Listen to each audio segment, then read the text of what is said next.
Hey, beautiful people of the internet, how are you guys doing today? Hopefully great. Welcome back to some Warframe, and in today's video, I'm going to be showing you guys how to hunt an Eidolon. Now just bear with me, there's quite a lot of things that we need to go through, but it's worth it. Anyways, before I continue with the video, please, Spartan click the subscribe button for more Warframe videos. Let's begin. Let's talk about the basic principles of Eidolons, and that is, Eidolons only spawn at nighttime in the plains. So the ideal time would be to hunt them at night. The plains have two cycles, day and night. Day lasts 100 minutes and night lasts 15 minutes. So now let's take a closer look at the preparation that we'll need to do. Moving on to our gear. Now we'll be needing two pieces of equipment that will help us in this hunt, and that's our Arcwing launcher. You can find the Arcwing launcher blueprint in your clan dojo. Take a look at the Tenno lab. And the second piece of equipment is the large energy restorations. You can get this blueprint from the energy section, energy lab of the dojo.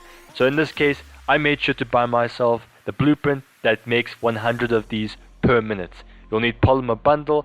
I'll make a video in the future to show you guys where to farm for polymer bundle. For right now, you'll need your Arcwing launcher to get from point A to point B because time is of the essence. And you'll need energy because there's no orbs that drop when you hunt these Eidolons. There's going to be a lot of abilities that get used up as well. So that's partly the reason why we need these. So as you guys can see, when you click on any of the school trees, you'll come across these nodes. So the one that we want to be focusing on is this one right here, Void Strike. On leaving Void mode, the next 8 attacks deal 12% additional damage for every second spent cloaked. Cloaked consumes 2 additional energy per second. So the way that this works is that when you go into your operator and then you turn invisible, what happens is while you're invisible, your damage will slowly start increasing. This can be increased to no limits. It can be infinitely stacked. And also, this will make your operator deal a ton of damage, especially your weapons, but it's mainly for your operator. Why would you want the operator to deal so much damage? Is because the operator is the only entity in Warframe that can take out and damage Eidolon shields. Up next on our list we have the Unaru school tree, and the node that we're going to be focusing on is this one right here, Unaru Wisp. Void Blast has a 100% chance to summon a Wisp when it deals damage to an enemy. The Wisp can be picked up by allies to increase operator damage by 100% for 12 seconds. So the way that this ability works is the person who has the Unaru school tree equipped has to go into operator mode, go up to the Eidolon and melee them. Doing so will then drop wisps. And of course, as the description says, the wisp can be picked up by allies and the person wielding Unaru. And don't forget, the more damage the operator can deal, the faster and easier it is to take down the Eidolon's shields, because the Eidolon has a ton of shields. So here is a visual representation on how Void Strike works. So in this case, I'm in my operator form, turned invisible. Remember, the longer I stay invisible, the more damage I'll deal. So Void Strike is currently sitting at a 19.5 damage multiplier with 8 shots. So as I get closer to the Eidolon, because of the way my amp works, I will deal relatively good damage against the Eidolon shield. I will also one-shot the limbs thanks to Void Strike, because Void Strike also works on your weapons, and that does include melee weapons. So because I shot the Eidolon's limb off, it is now in pain. And because it's in pain, it will be screaming out, dealing magnetic damage everywhere. And that's where Harrow comes into place. When you complete the second dream, you will unlock to what is known as an operator. If you guys don't know what an operator is, this is what an operator is. You're looking right at them. A midget that controls the warframes by sitting down in your ship. That can occasionally fight if you push 5 and decide to switch to them, but that's not the point. When you unlock your operator, the game will give you this default amp called the Moat amp. It is by far the worst amp in the game, because you need a custom amp if you want to deal more damage to the Eidolon. The way that the Moat amp fires is just fires like this beam. So here are the parts that I have for my own personal amp. I've been using this amp since day one. I love everything about it. It's like a shotgun, it's like the Arca Plasma, just my operator has it. So here are the parts. I've got myself the Schwak Prism, the Pencher Scaffold and the Law Embrace. These are parts that you need to go and build. In order to obtain these blueprints, you guys need to go to the Eidolon Hunter in Cetus. His name is Onko Quills. Now, before I tell you guys where his location is, you guys need to go and gain standing from him. In order to get standing from him, the best way to do so is to do multiple Eidolon hunts and go and pick up sentient cores. Once you picked up those sentient cores, they can be used to convert those cores into standing. So now that we know that bit of information, let's move on to the location itself. So as you guys can see, we are standing in VECTIS. In order to find the cores, the most efficient thing to do is to push escape, select the fast travel option, scroll down to Quill Anchor, click on this, and you'll be teleported to this door right here. Now this door will not open if you're in your Warframe, so what you need to do is go into your operator. So push 5 and go up to the door. The door will open and there he is. Go up to him, press X, and a whole bunch of options will appear. Then what you do is you click on trade sentient cores for Quill standing, click on that, and a whole bunch of items will appear. And you guys just need to hand it in, because look, handing in, you have a daily limit of 24,000. This is entirely up to your mastery rank. So on a day-to-day limit, just keep handing these cores in. And once you've done that and you reach the maximum cap for that specific level, you then have to sacrifice the required item and then you'll rank up. Once you've ranked up, go back to the main menu and you click on the Quills as standing, browse wares, and here you have it. He's got arcanes, excuse me, he's got himself arcanes, and he's got himself some clothing for your operator itself along with the parts you need. So I don't know what the best of the best amp is. That you guys are just gonna have to do research entirely yourself. I should show you guys my build. It is the one called the Fury, which is this one right here. Once again, I've got the Schwach Prism, the Pincher Scaffold, and the Lauren Brace. Once you guys have assembled your amp, you have to level it up. Once you leveled up, you have to guild, meaning that you have to level it up and then you'll be weak. Once you've leveled it up to 30, go and guild it, bring it back to this guy, he'll guild it for you, and then once it's guilded again, you can rank it up once more. And finally, the last thing that you guys need in order to be truly prepared for the Eidolon hunt, you guys need an arcane called Virtuous Fury, this one right here to the right. So I've got a rank 3 one, and basically on status effect, so that includes, so in this case with the amp I have, I'll always do an impact proc, because it does like a multi-ring shot. On status effect, you have a 20% chance for 30% damage for 4 seconds. Now you'll always proc this so long as you shoot the Eidolon. Having this arcane means you'll deal even more damage, making it a lot more easier to take down the Eidolon's shields. Moving on to the build aspect of this video. Now I'm going to be going over 4 Warframes, and for each Warframe I'll show you guys the build that you'll need and explain the role. So starting off with Harrow. Now Harrow by far has the most easiest role in the entire squad. All you need to do is help take down the shields and cast your number 4 on your allies. Why? Because when you remove a limb of an Eidolon, the Eidolon will start emitting this magnetic wave. By you pushing your number 4, it will keep your allies safe, and when a Warframe gets hit by a magnetic wave, what will happen is not only will you lose a ton of health and maybe potentially die, also wasting time, what will also happen is you'll start to lose energy. So it's very important. So let's take a closer look at the build. So here's the build, and of course it has no format to it. This is more of a survivability build. So here's what we need to do. We've got ourselves corrosive projection for less armor. We're going to be corrosive projection does reduce the amount of armor the Eidolon has, making it easier to take limbs down. Endurance drift for more parkour velocity. Steel fiber for more armor. Redirection for more shield capacity. Vitality for more health. Vigor for even more shield capacity and health. Streamline for more efficiency, that way we don't get caught with our pants down. Prime flow for a bigger energy pool. And Augur Secrets for more power strength. Now you don't have to have power strength on. I just have power strength on because when you have taken down all the Eidolon's limbs, you'll be given a bit of breathing room to get ready for the Eidolon to stand back up. With that final phase, you have to shoot the Eidolon in the head. In that breathing room, as Harrow, the best thing to do, you don't have to do this, but it's recommended. What you do is you activate your number 4 and try and get damaged. While you're getting damaged, you'll give everyone a guaranteed red crit, therefore making it easier to take down and capture the Eidolon.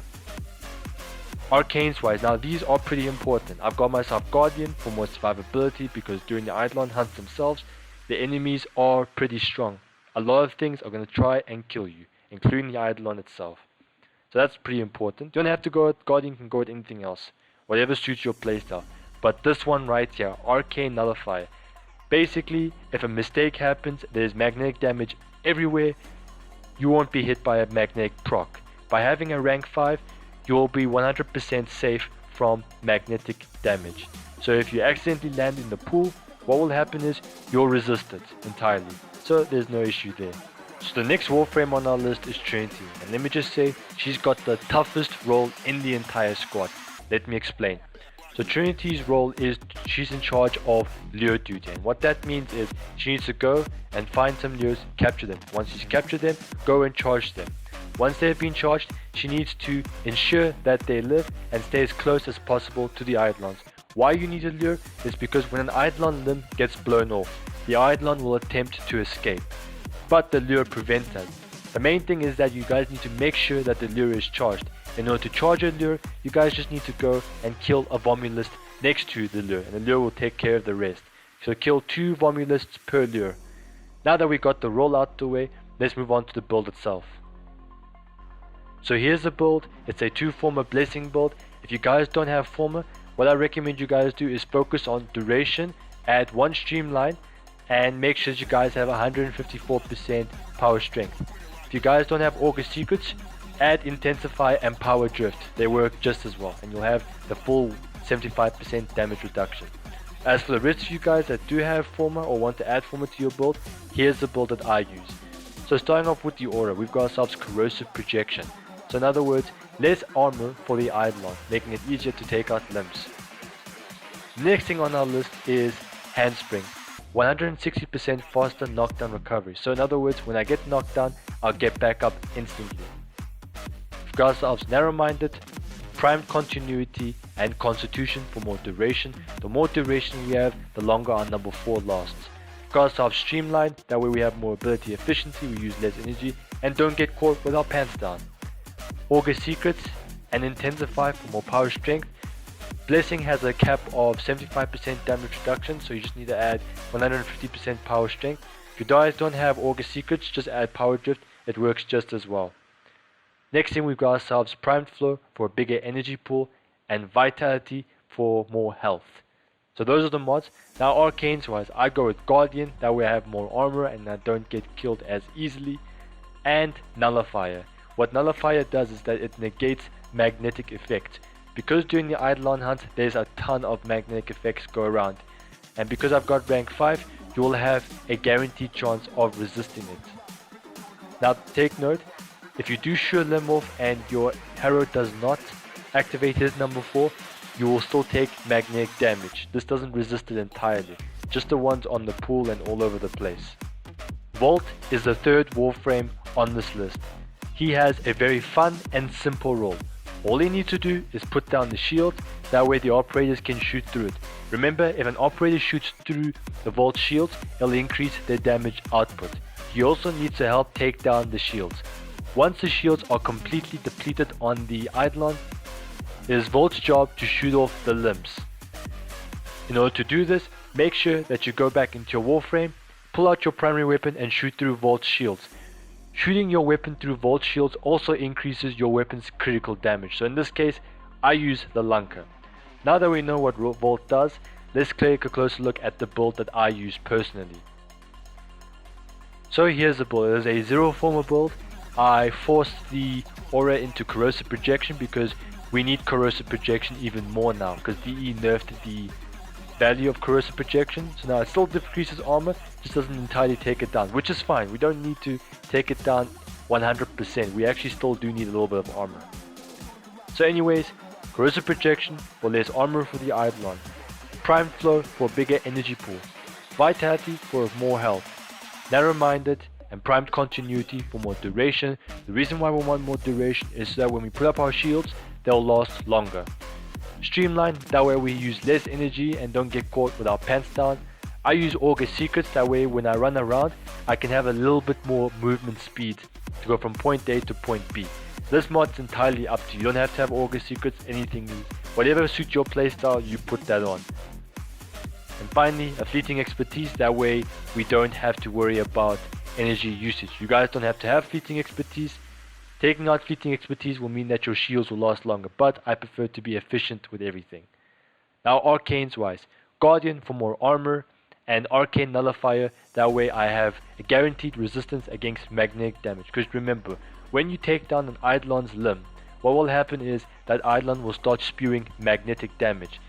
It does not entirely protect you from the magnetic damage, but during nighttime when you do hunt the Eidolons, what happens is there's magnetic damage everywhere, and that includes the pools, that includes the floor, everywhere. So having this arcane is very helpful.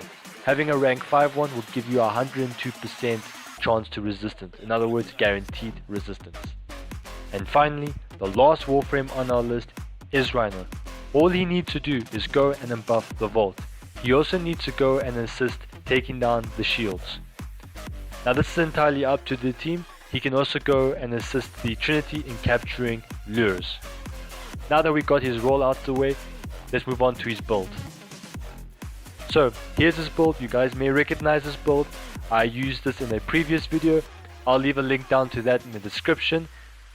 Now we've got ourselves corrosive projection for less armor, vitality for more health, flow for a bigger energy pool, prime continuity, and auger message for more duration. Now this is entirely up to you guys. If you think the duration is plenty and you want more power strength, you guys can replace excuse me, you guys can replace auger message with auger secrets. If you want more power strength, that's entirely up to you guys. We've got ourselves streamline for more efficiency, that way we don't get caught with our pants down, a blind rage, and a transient fortitude for more power strength. The more power strength we have, the bigger the buff will be. Of course, prime continuity and auger message for more duration. Now arcanes wise, we've got ourselves arcane nullifier, that way we have a guaranteed chance to resist the magnetic damage. Remember, magnetic is all over the plains once you in the nighttime. And we've got ourselves arcane guardian for more armor. Now that we're done with the Warframe aspect of the video and their roles, it's time to move on to the primary section, and that is the sniper rifles. Now there are only two sniper rifles in this game that really shine in the Eidolon hunt, and that is the Lanka and the RUBICO Prime. You can use the VECTIS if you so please to, but it's the least strongest sniper rifle in the game. So let's begin with the Lanka. Alright, so here's the Lanka. This is a radiation build. We're modding for crit and pure radiation. Why we want radiation is because the armor that the Eidolon uses is alloy, meaning it takes 75% more damage if you use radiation. So it's ideal to use radiation. So starting off with the build, we've got ourselves split chamber for more multi-shot, serration and heavy caliber for more damage, point strike for more crit, vital sense for more critical damage, vigilante ornaments for even more multi-shot, stormbringer for 90% electricity, and finally hellfire for more heat. So that's the build. If you guys want to add an additional former, what you guys can do, you can unlock this slot right here and add a charge rate, a faster fire rate mod for the Lanka if you so please. Or you guys can add more projectile flight speed if the flight speed is a big issue for you guys. So moving on to the next sniper rifle, this is the one, the only, the RUBICO Prime. A powerful yet very stylish sniper rifle. Now, let's take a closer look at the build itself. So here's the build. Now, this is a 4 former build. The reason why I have 5 former on it is because I have a ribbon for it. It's a critical chance multi-shot stats, but that's not important right now. So let's go over the mods. So there's vigilante ornaments and split chamber for more multi-shot, stormbringer and hellfire for more elemental damage, specifically radiation, got ourselves serration and heavy caliber for more damage, vital sense for more critical damage, and point strike for more critical chance. This is very similar to your Lanka, except this weapon is a hit scan weapon, so it's another crit based radiation build. Moving on to the final sniper rifle of the video. This is the RUBICO Prime, the classic OG sniper rifle of Warframe. So let's look at the build. Alright, so now here's the build. Now it may show that I've got 5 former invested in this weapon. The reason for that is because I previously had a ribbon for it and got rid of it because I got bored of the weapon. So I don't no longer have the ribbon, so this is actually a 4 former build. So let's take a closer look at the stats themselves. Sorry, the build itself. So starting off with Split Chamber and Vigilante Armaments for more multi-shot, Serration for more damage, Vital Sense for more critical damage, Hellfire, Thermite Rounds, and Stormbringer for more radiation, and Point Strike for more critical chance. So that's the build, just exactly the same as every other build. You want a crit based sniper rifle that deals radiation damage because that is the Eidolon's weakness.